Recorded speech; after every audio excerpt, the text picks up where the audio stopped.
Hello dear students, welcome back to geography class.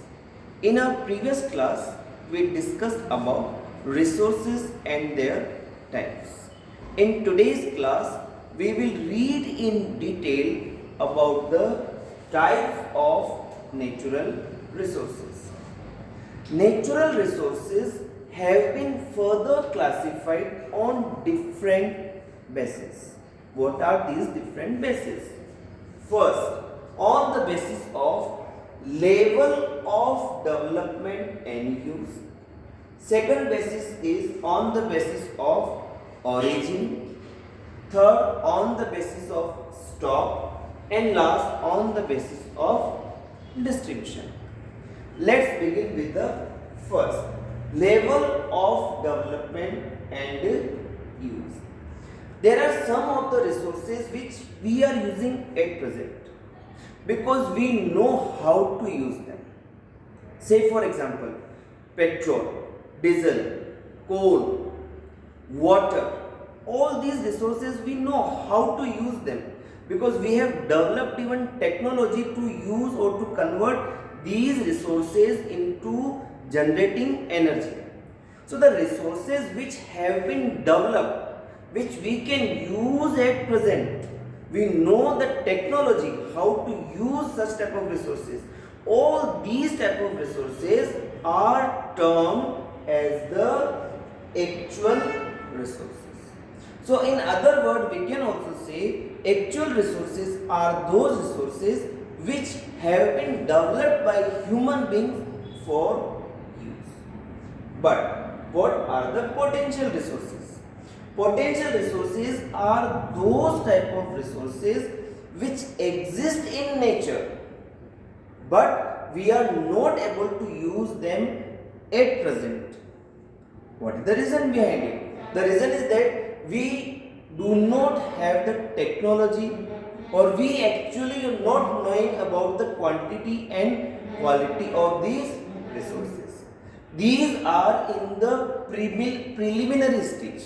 These resources have not been developed. Now let's understand with the help of example.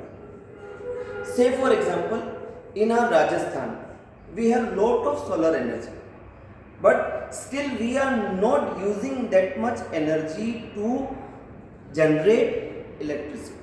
But it may happen in future we may generate more and more electricity using solar power. Another example, in the Himalayan region, in the Ladakh region, there are the deposits of uranium, but we have not surveyed, we are not mining them, we are not taking them. But it may happen in future we take out those type of minerals and we use. So these resources which are the uranium which is there in Ladakh, at present that is a potential resource. It may happen that in future this resource become an actual resource. Moving to the next, origin means from where the resources have come from. If the resources have come from a living things, then we call it a biotic, and if it comes from a non-living thing, then we call it an abiotic.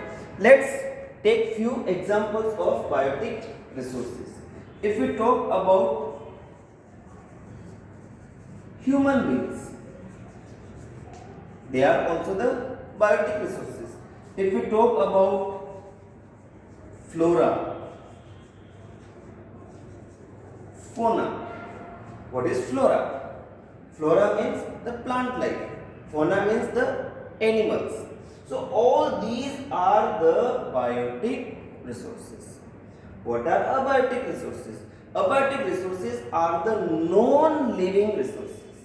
They include rocks, minerals, water, etc. So there is no life in this type of resources. So these type of resources are known as the abiotic resources. Then third classification on the basis of stock. How much availability of that resource is with us. Say for example, some of the resources are in such a big amount. Say take example of solar energy. As much you want to consume, as much you want to use, it will not reduce. Air, lot is available. So these resources are what? These resources are abundant, more in amount, which we can use them continuously. And these resources will never come to an end. So the resources which will never come to an end, which are more in amount, or which are regenerated, or which can be replenished again and again by nature, such type of resources are termed as the renewable resources. Also we can say that the renewable resources are inexhaustible resources. Inexhaustible means what? These resources will never come to an end. On the other hand, there are some of the resources, say for example the mineral oil, like fossil fuels. We are having a limited stock of these type of resources, and we have to be very careful in the use of such type of resource.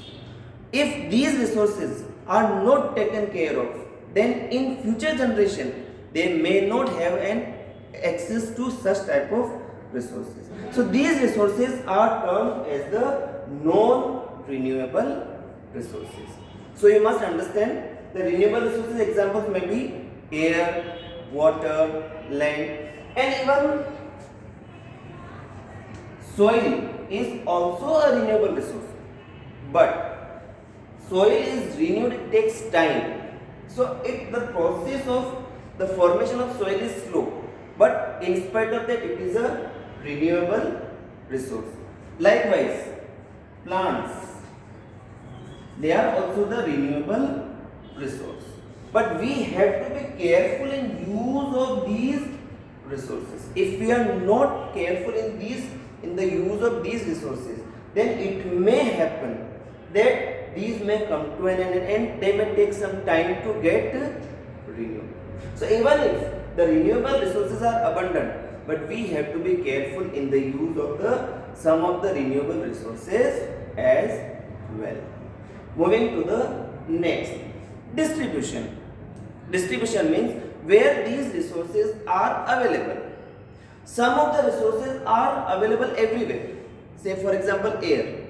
So wherever life there is air. Wherever life there is water. So such type of resources are available everywhere.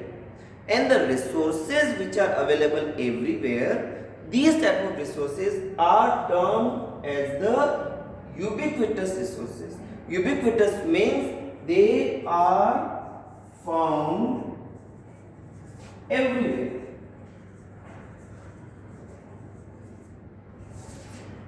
Ubiquitous, they are found everywhere. But localized resources are not found everywhere.